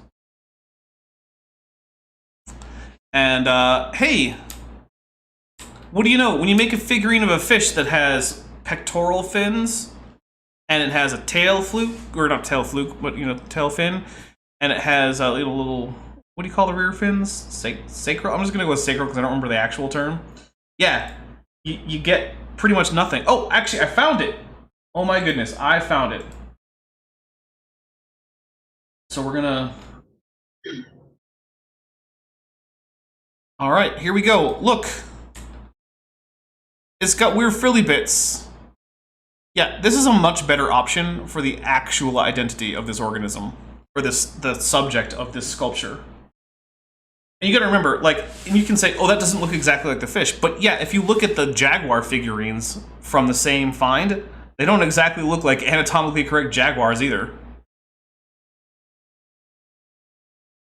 Yeah, also, none of these, Ugly German Truth points out, none of these were found under the so-called flood layers. Yeah, so I guess people rushed to South America right after the flood and were able to accurately remember how airplanes looked. The pre-flood airplanes that we have no evidence of ever having existed. Sure, Kent. There's evidence right there. They were just really small planes. Just barely bigger than a dime. Yeah. Instance is in the Smithsonian, I believe. Right, yeah, in Smithsonian. It was found in a grave in Colombia. It's about 1,000 years old. But it's an airplane, quite obviously. With all the features of an airplane. No. But it can't be an airplane, according to the evolutionist. So therefore, they have it labelized in the Smithsonian as a stylized insect. Well, I also agree that that is a stupid label. I don't think it's an insect. But hold up. I just want to say, in 100%, all joking aside, I'm being completely serious here. I'm getting the idea that Kent Hovind believes that there were airplanes over 1,000 years ago. In South America? And before the flood, there were airplanes flying around. I think so, too. I want to make sure that Kent is stating for the record that he believes that. You want to take a drink for that? No, I need to take all my pills. Okay. I'll take a drink while you take your pills. Alright, here we go. And, Monk Mayfair, yeah, you're right. It does kind of look like an airplane. But it looks even more like a weird catfish. And yeah, sure, stylized insect I do think is kind of a silly label, but... Now tell me, does that look like a stylized insect to you? See, they can't admit that ancient man knew about airplanes because that would go against the theory. The theory says what theory? Modern man is smart, ancient man the was stupid. Theory. Oh, he said the theory is modern man is smart and ancient man is dumb. I'm going to take a drink. Okay, because here's the thing. There is actually no scientific consensus or even inclination towards thinking that humans 1,000 or 2 or even 10,000 years ago were any less intelligent than modern humans. The difference between you and a human from 10,000 years ago is not a matter of intelligence. It's a matter of being able to rely on the accumulated knowledge of generations prior that have resulted as a result of both cultural transmission through, oral means, as well as significantly writing. That's the difference. technological development has not been a matter of humans getting smarter in the sense of more intelligent. It's simply them having available more knowledge than they previously had. So, I will actually kind of agree with Kent that it is annoying the degree to which people assume that ancient humans were stupid. They weren't. But that doesn't mean that they had advanced technology. He was, a chimpanzee walking on four most of the time, slowly came up, and here we are today, the gods of the universe. That's the thinking in their mind. Actually, the evidence shows the opposite of that. There's an airplane, again, found in an Egyptian tomb this time, 2,100 years old, pre-Christ. How did they know about airplanes? A little model airplane. They knew. Okay, first of all, that's not sufficient to actually make an airplane. If you made that into an airplane, it wouldn't work. I know, because people have tried that. At best, you can say that's a little toy that would glide for a little bit. Maybe. About flight. This iron pot, we've got a model of it here, was found inside a lump of coal. This is a replica. You can get a replica from Carl Baugh. Oh, Carl Baugh and his out-of-place artifacts. Here's the problem with every single one of Carl Baugh's out-of-place artifacts, where he has things like bells or pots or whatever that are found in coal or Cretaceous stone or whatever. You know what every single one of these lacks? Provenance? Exactly! Provenance! I did it! It lacks provenance, which means we don't actually have any accurate information regarding where it came from. None. All we have is some dude said years after the fact, oh yeah, I totally dug this out of a coal seam.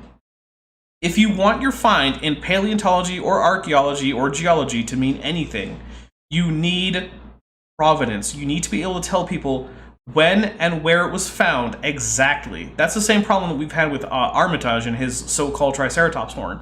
If you don't know what we're talking about, double check Erica's channel, because there's a whole big discussion about the Armitage supposed Triceratops horn. In the paper where he describes it, he just gives the name of a formation, and the formation that he names isn't actually in the literature. And even if it were, he would have still had to provide an actual map as to where he found his various specimens. But he doesn't. So his entire paper is worthless. Provenance is key. You have to have it. Carl Baugh doesn't.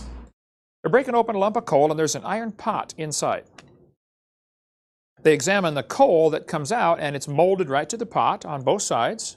I mean, the coal formed around the iron pot. What would you conclude? That a coal miner dropped it? No, because then the coal won't be conformed to the pot.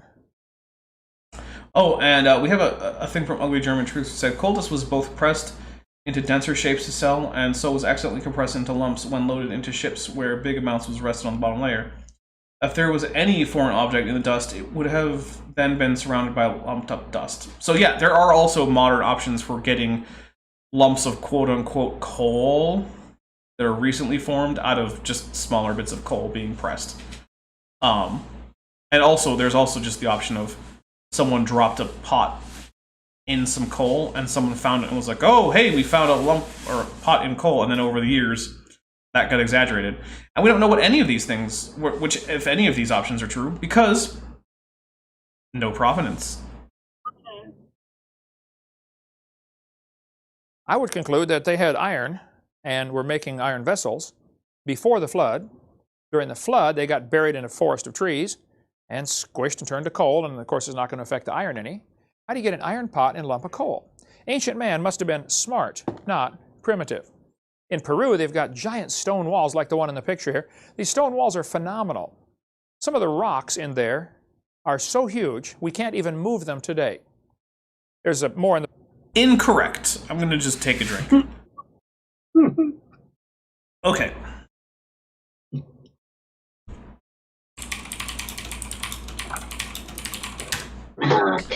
Okay, so here I'm going to get a picture, and granted, it is in fact a painting, but that's because the rock, as far as I know, is no longer intact. But this is an image of the largest stone ever moved by humans that we know of. I want to notice that that stone is bigger and presumably heavier than any of those, and it was moved in Russia without the use of any modern construction equipment. It was moved so it could be carved into some monument to some czar or something. I don't really care. It's called the Thunderstone. Oh, and yeah, it was the base for an equestrian statue of Peter the Great. Sure. There you go. Yeah. It was 1,000 tons or so. None of the stones that Kent Hovind showed were nearly that big. So, moving on. Actually, you know what? Let's take a drink for Kent saying something that's stupid that it took me literally one Google search to disprove. The puzzle of ancient man about that Kent topic if uses you want to. Bing. He uses what? Kent uses Bing. Bing? Oh, well, fair enough. Read more, but there's one of the stones down in Peru weighs 20,000 tons. Now, to give you an idea. Oh, that's a lot less than that 100 tons that I just meant. Or 20,000 tons, did you say? Because I'm just going to call straight BS on that. Yeah, how big that is. The largest crane on Earth today can lift 3,000 tons. I think they just built one in Japan, if I recall, for unloading ships. I just heard about it in 2003 or 4, that can lift 6,000 tons. Something like that. That may be the new, somebody's going to say, oh, Hovind, you're wrong. It's more, 3,000 is wrong. You're lying. I'm not lying. I just don't know. I think it's 6,000 tons now, okay? But still, you've got stones up here that weigh 20,000 tons. Let's just say you're right. Let's just say he's right. You know what you can do is get multiple cranes. You know what the Romans... So, did you know the Romans had cranes? What? Yeah, they had... Because they were advanced. You ever hear the phrase Deus ex machina?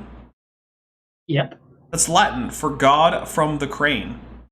It refers to gods being lowered in the context of plays from a literal crane onto the stage to solve the protagonist's problems.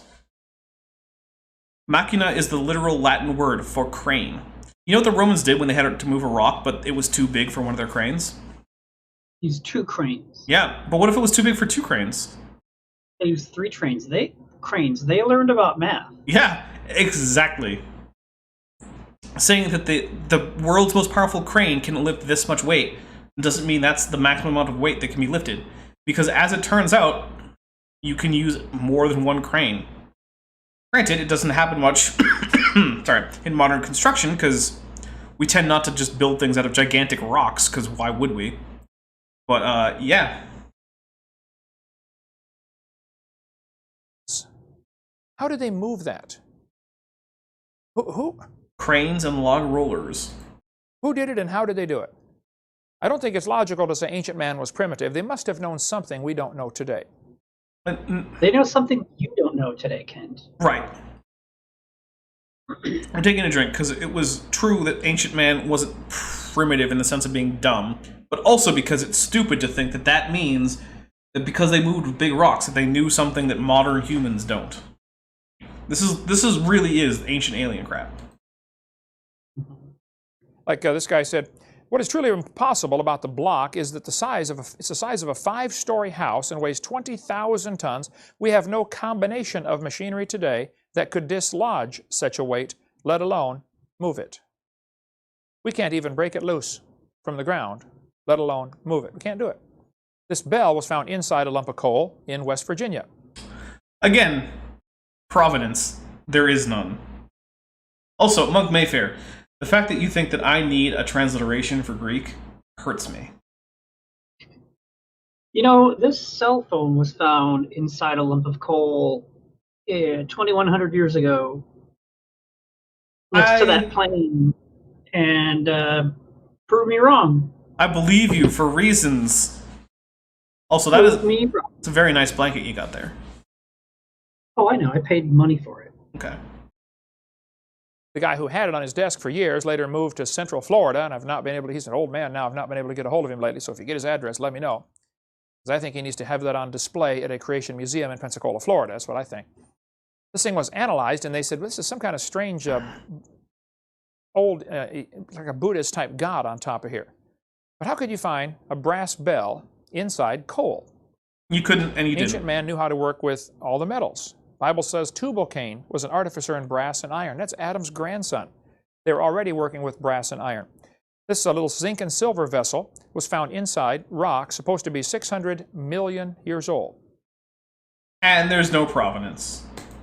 Well, I disagree with the 600 million year part, but they knew about things. There's a great article in The Puzzle of Ancient Man about the little device found in a ship that was sunk in 100 BC in the Aegean Sea, which is right next to Greece. Okay? It's got an analog computer on board. The Antikythera device, which is what he's talking about, was a device used for calculating star positions. It was probably used for astrological purposes. And yeah, it was complicated and had lots of cogs. I don't see how that helps with the whole young Earth narrative, but sure. How on earth did they know about analog computers in 100 BC? I mean, how do they know about gears in 100 BC? Because people weren't stupid. It's called the Antikythera device. Oh, hey, I called it. I'm going to take a drink for being right about that. Antikythera mechanism. The History Channel in March of 2005 was amazing. It had a whole hour-long message about this Antikythera device found in Greece. They actually built a working model of it and said this thing, by turning the crank, would be able to predict where the planets would be or the sun would be. It'd be like an amazing computer for ships navigating. Oh, hey, I was right about that too. It's almost like I've looked into this before. 100 BC. No, ancient man was not primitive. You can get copies of this hammer from our museum. This Dr. Baugh has the original in his museum. He lets us make replicas of it. Ooh, hey, a hammer surrounded by calcite deposits that can form very rapidly. Let's see what stupid crap he says about it. This was found in 1934 in Texas, New London, Texas. When they first found the hammer, the handle was petrified, what was left of it. And they looked at the hammer and said, man, it was in solid rock. Said, what on earth? How can a hammer be in rock? And the rock was supposed to be 400 million years old. So, of course, guys who believe in evolution would say, well, that just proves aliens visited the planet 400 million years ago and one of them dropped his hammer. I mean, that's the kind of logic they use. Is that a joke? It didn't sound like one, so maybe. Well, it's either a joke or it's so stupid we should drink for it. Because no one thinks that, Kent. Instead of thinking, you know, maybe our whole time scale's wrong, they will never consider that. They cut a little notch in the hammer with a file in 1934 to see what kind of metal it was. It is still not rusted, the notch. It's a type of a stainless steel. Battelle Laboratory analyzed it and said it's 96% iron, 2.6% chlorine, and 3/4% sulfur. And then they said, you know, we don't think you can get those elements to combine unless you do it under a much stronger magnetic field. What? Probably the pre-flood Earth had a magnetic field 8 or 10 times stronger than what we have today. What? This was found Citation needed for your magnetic field chemistry, Kent. in Iraq, this little battery. Quite a few of these were found. Ah, yes, the Baghdad battery, of somewhat mysterious origin and purpose. Not really origin, but somewhat mysterious purpose. Last I've heard, the most likely option is electroplating objects, where you take, you basically grind up things like gold or silver. You put in something made out of like copper or bronze or iron or something inside a solution with all of this, and you pass electrical current through it. And as you do that, the little flecks of ground copper and gold adhere to the iron or copper or whatever object. And that this may have in fact done that. And it has been proven that these things were capable of producing voltage. However, it was extremely low amount of voltage. They were extremely inefficient, and you would have had to have quite a few of them just to light up a single light bulb. So probably not used for electrical power generation for use in electrical devices. But it is a real thing, and it does technically meet the definition for an electrical cell, which means if you put a few of them together, you could make a battery out of them. Technically. They knew about electricity 2,000 years ago. So all of these things that Kent's citing are, I mean, what, this one's 2,000 years, the one in the plane in the tomb was 2,100 years ago. All that stuff is after the flood, and people in the chat have been pointing that out. Yeah. Occasionally. So why are they after the flood, Kent, and not before the flood when everyone was so advanced? Yeah, it would be nice to get some of these things in Cretaceous rocks and have provenance. That would be nice.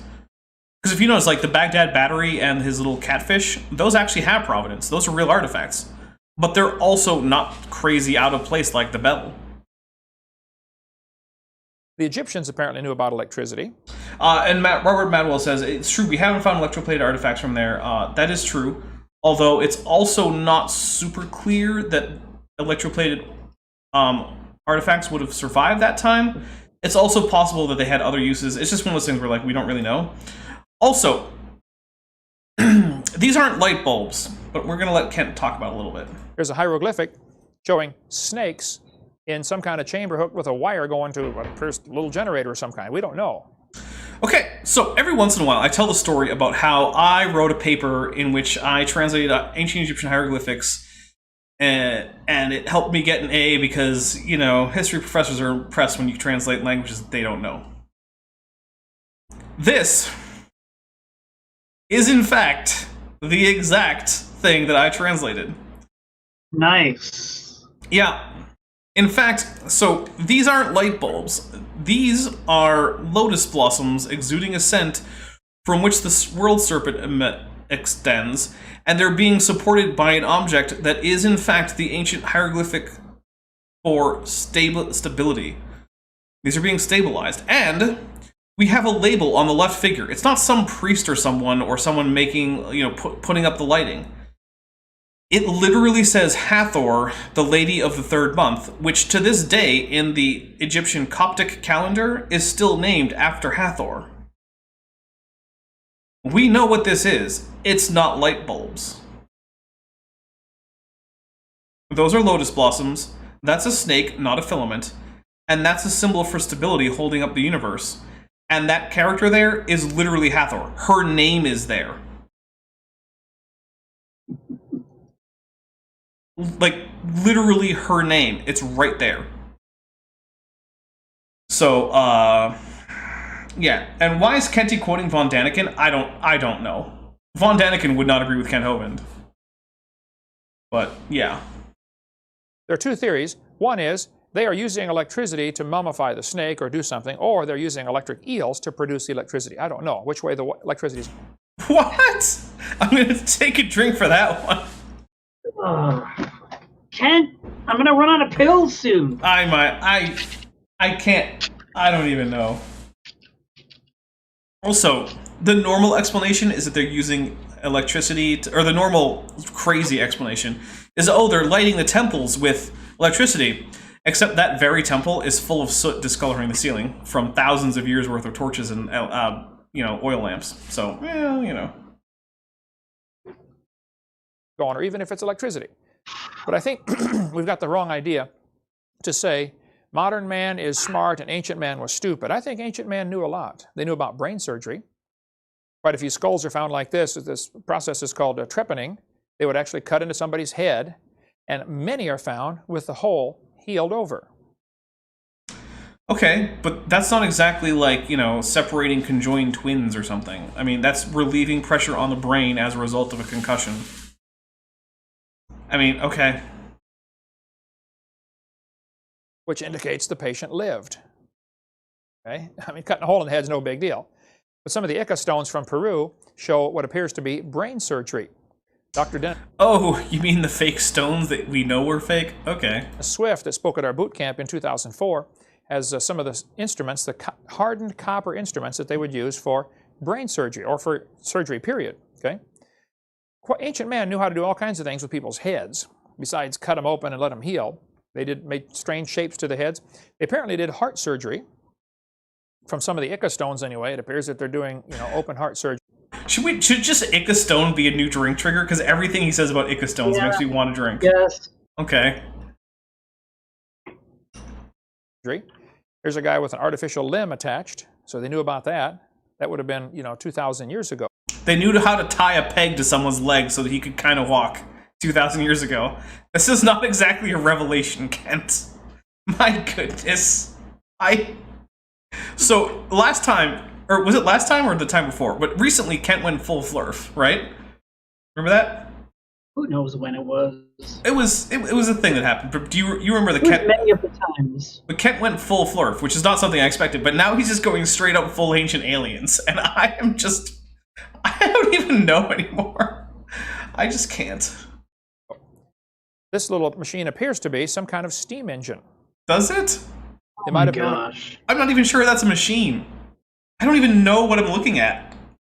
It's not a steam engine. I know that. That's the one thing I do know. I get how it kind of looks like a steamroller, but kind of looks like and aren't the same thing. about some kind of power like that 2,000 years ago. They certainly knew about the wheel. This little cat was found on wheels to move around, a little kid's toy, apparently. Yeah, the wheel. Kent, no one is disputing that the wheel has been around for thousands of years. I don't know what you think you're telling us with this. Wheels exist. You know what? I'm going to drink, because that does look like a kid's toy with a wheel. So, good job, Kent. You got it right. In some of the Inca Indian tombs. They certainly were smart as far as biology goes. This little spider is one of the, little nothing, it's 150 feet tall. It's one of the Nazca Line images. We cover some of that on video too, but they knew that to make this spider with no eyes, because it's blind, this little spider's a... Take a drink. Drink for Godzilla. Wait, was that another one? Oh, it's Mothra. What the heck, man? All right, so here's what we're actually going to do. we're gonna end it pretty soon, because we're getting to that point, and I want to go into this whole Nazca Line thing in full on the next Kent with Bent. So I'm gonna do some quick channel news stuff, and then we're gonna see what Bent Hovind has for us, and then we're just gonna wrap it up. Let's see, channel news. If you do not already know, I do have channel memberships. Channel memberships get you access to the patron/member-only Discord server. Unfortunately, I can't make that automatic, so you're going to have to send me a message somewhere in order for that to happen.